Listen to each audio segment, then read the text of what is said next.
제주 4.3 평화재단의 이사장 임명권을 놓고 제주도와 재단이 정면 충돌하고 있습니다.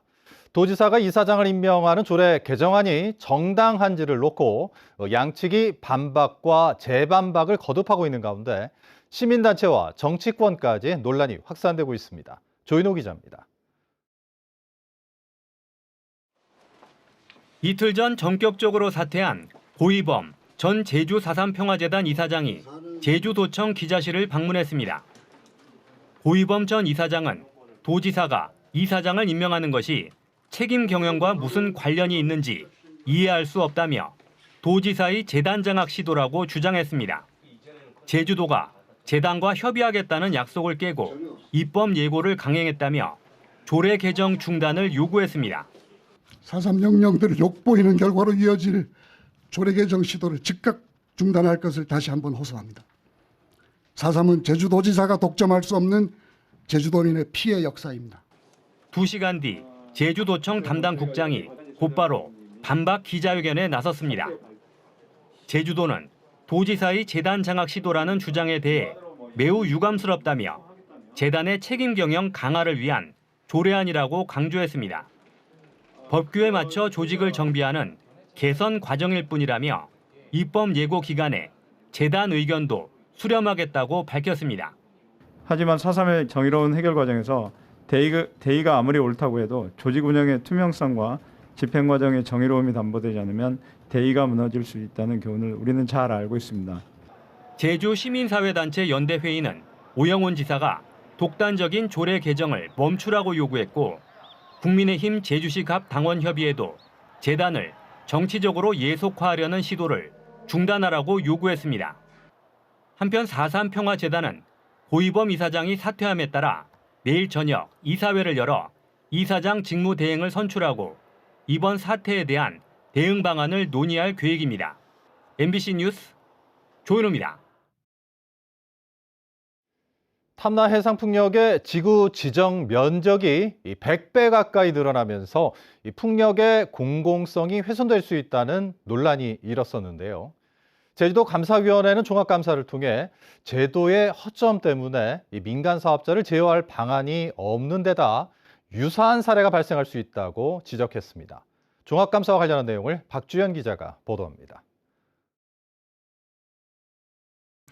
국내 최초의 상업용 해상 풍력 발전단지로 조성된 탐나 해상 풍력. 30메가와트 규모로 시작했지만 지난해 5월 용량을 102메가와트로 3배 넘게 늘리고 지정 면적은 97배 확장해 변경안을 허가받았습니다. 갑작스레 늘어난 규모로 도의회에서도 풍력의 공공성이 훼손될 수 있다는 지적이 나왔습니다. 전기사업법이나 관련 특별법에 의한 조례에는 지구 변경이라는 것이 한 글자도 들어가 있지는 않습니다. 다시 풍력발전지구를 지정받아야 한다. 다시라고 되어 있습니다. 신규로 지정할 때와 마찬가지 동일하게 과정을 거치겠습니다. 그 과정에서 의회에서 지적된 내용에 대해서 면밀하게 검토하겠습니다. 법적인 사항까지 다시 한번 살펴보겠다는 말씀드립니다. 제주도 감사위원회는 종합감사를 통해 2015년 정책이 수립되기 전 사업 허가를 받은 기존 민간 사업자가 풍력지구를 확장할 경우 제어할 방안이 없어 공공주도 풍력 정책과 모순될 우려가 있다고 지적했습니다. 특히 다른 발전지구 사업자의 경우에도 유사한 사례가 발생할 수 있다며 지구 지정 변경 규모의 한도를 구체적으로 정하는 등 조례와 고시를 합리적으로 개정하는 방안을 강구하라며 제주도에 통보했습니다. 제주 컨벤션 센터가 제주 마이스 다목적 복합시설 확충 사업을 2년 동안 추진하지 않아 국비 34억 원을 문화체육관광부에 반납한 사실도 드러났습니다.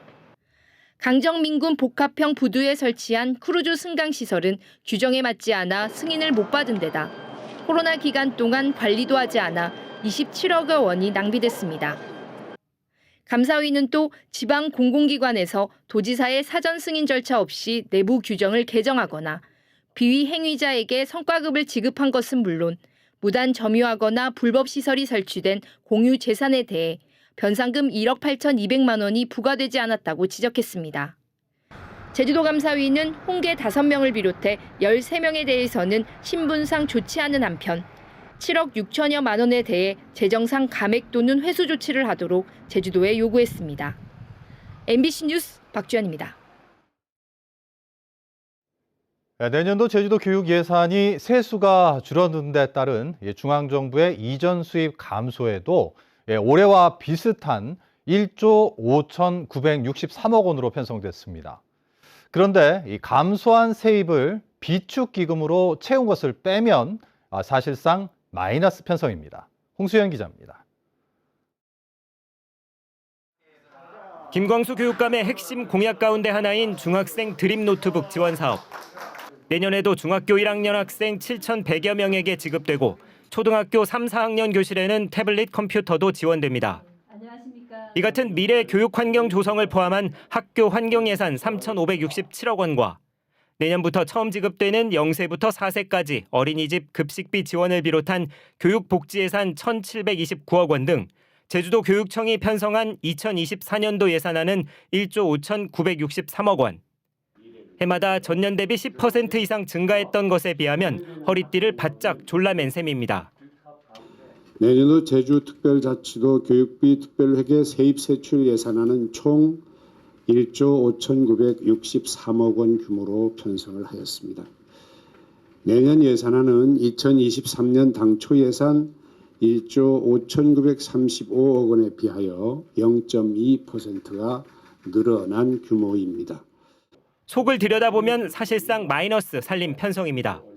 세입 예산 중 보통 교부금 등 중앙정부 이전 수입이 1,313억 원 감소했고 지방교육세 전입금 등 지자체 이전 수입도 122억 원 줄었기 때문입니다. 감소한 세입은 기금 이전으로 채웠습니다. 시설기금 1,160억 원과 재정안정화기금 312억 원 등 1,578억 원을 모아둔 기금에서 끌어온 겁니다. 상당히 그 재정 상태가 안 좋은데 0.2% 증가 이렇게 느끼실 겁니다. 그런데 이 배경에는 아까 여기서 잠깐 얘기했습니다마는 그동안 모아놨던 기금의 역할이 컸다 이렇게 보시면 되겠습니다. 막대한 재원을 기금에서 끌어오면서 남은 기금은 2,500억 원가량. 내년 본예산 편성에 급한 불은 껐지만 내후년 세입 예상도 밝지만은 않은 가운데 상황에 따라 지방채 발행도 배제하지 못해 제주 교육비 운영에도 위기감이 감돌고 있습니다. MBC 뉴스 홍수현입니다. 국민의힘 혁신위원회가 1호 안건으로 김재원 전 최고위원을 사면하자 민주당 제주도당이 반발하고 나섰습니다. 더불어민주당 제주도당은 논평을 통해 국민의힘이 김재원 전 최고위원에 대한 징계를 해제한 것은 제주 4.3에 대한 모욕이며 역사의 퇴행이라고 주장했습니다. 민주당은 진정한 사과와 반성 없는 4.3 망언 인사에 대한 사면은 희생자와 유족의 상처를 헤집고 제주도민을 무시하는 모욕적 처사라며 나쁜 선례로 남을 것이라고 주장했습니다. 신구범 전 제주도지사가 향년 81세 나이로 별세했습니다. 신 전 지사는 제주시 조천읍 출신으로 1993년부터 2년 동안 관선 제주도지사를 지낸 뒤 1995년 민선 초대 제주도지사를 지냈습니다. 고인은 재임 기간 3다스 브랜드 개발과 제주 국제 컨벤션 센터 건립 등으로 미래 비전을 마련하기도 했지만 퇴임 이후 4.3은 공산주의 폭동이라고 주장하는 보수 성향 단체의 이름을 올리는 등 논란도 있었습니다.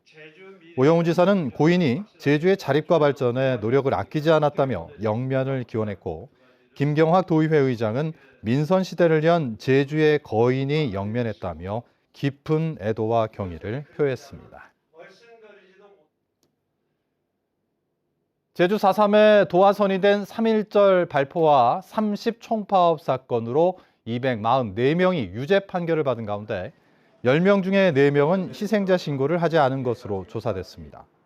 제주 4.3 도민연대가 지난해 4월부터 8개월 동안 관련 사건으로 유죄를 선고받은 피해자들의 유족 등을 조사한 결과 37.7%가 희생자 신고를 하지 않았고 미신고자의 48%는 신고 대상인 줄 몰랐다고 답했습니다.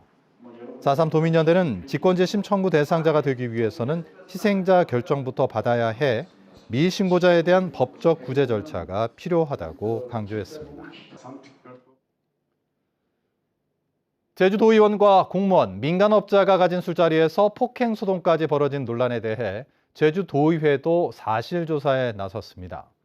제주도의회는 제주시 연동 노래주점에서 폭행에 휘말린 도의원은 물론 함께 술자리에 있었던 도의원들까지 당시 상황에 대한 사실조사를 벌이고 조사 결과에 따라 징계 여부를 결정할 방침입니다. 한편 제주도는 어제 술자리에 있었던 공무원들에게 사실 확인을 위한 경위서를 제출하도록 조치했습니다. 제주 제2공항과 신항만 건설이 정부가 발표한 지방시대 종합계획에 포함됐습니다. 대통령 직속 지방시대위원회가 발표한 계획에는 제주 제2공항을 조기 건설하고 연계된 에어시티 등 공항 복합도시를 조성하며 강정항을 민군복합형 관광미항으로 만들어 제주항을 크루즈 모항과 해양 레저 관광 허브항으로 육성하는 내용이 포함됐습니다. 또 해녀의 전당 건립 지원과 제주 공공하수 처리 시설 현대화 및 증설도 포함됐습니다.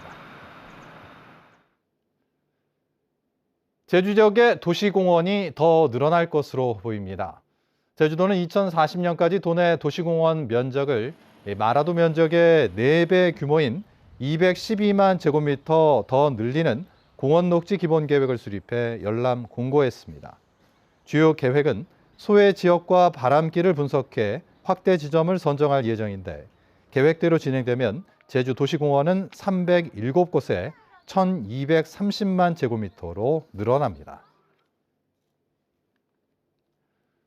국내 최대 이동형 축제인 제주 올레걷기 축제가 코로나19 이후 4년 만에 대면 축제로 열리고 있습니다. 이번 올레걷기 축제는 오늘 오전 서귀포시 대정읍 하모체육공원에서 개막식을 시작으로 대정읍 하모리 일대 11코스와 용수포구, 저지마을 녹색체험장 코스 등에서 3일 동안 축제가 진행됩니다. 올해는 외국인과 함께 걸으며 제주를 소개하는 워킹메이트 프로그램이 열리고 코스 곳곳에선 제주 2색 음식 체험과 제주어 퀴즈가 펼쳐집니다. 전국적으로 기온이 크게 오르면서 성산 지역 낮 최고 기온이 11월 기온으로는 역대 최고치를 기록했습니다. 제주 지역의 오늘 낮 최고 기온은 성산이 26.5도로 가장 높았고 제주시가 24.4도, 서귀포 24.2, 고산이 23.4도까지 올라 평년보다 5도에서 7도 정도 높았습니다. 기상청은 일본 규슈 지역에 위치한 고기압의 가장자리에 따라 따뜻한 남풍이 유입되면서 기온이 올라간 것으로 분석했습니다. 항공기 사고에 대비한 종합훈련이 오늘 제주공항에서 실시됐습니다. 화물청사 계류장에서 실시된 이번 훈련은 착륙하던 항공기가 활주로를 이탈하면서 불시착해 불이 나고 대규모 인명피해가 발생한 상황을 가정해 이루어졌습니다. 훈련에는 제주지방항공청과 한국공항공사 제주공항, 제주소방서와 협정병원 등 40여 개 기관과 업체 관계자 400여 명이 참여했고 헬기와 소방, 구급차 등 장비 50여 대를 동원해 인명을 구조하고 화재를 진압하는 등 협조 체계를 점검했습니다. 이충호 신임 제주경찰청장이 제주의 체감 안전도를 높이는 데 치안력을 집중하겠다고 밝혔습니다. 이충호 청장은 오늘 오전 제주경찰청에서 열린 취임 기자간담회에서 전국 최하위를 기록한 체감 안전도 향상을 위해 잇따르는 촉법소년 범죄와 마약 사범에 강력히 대응하겠다고 말했습니다. 제주뉴스 마칩니다. 고맙습니다.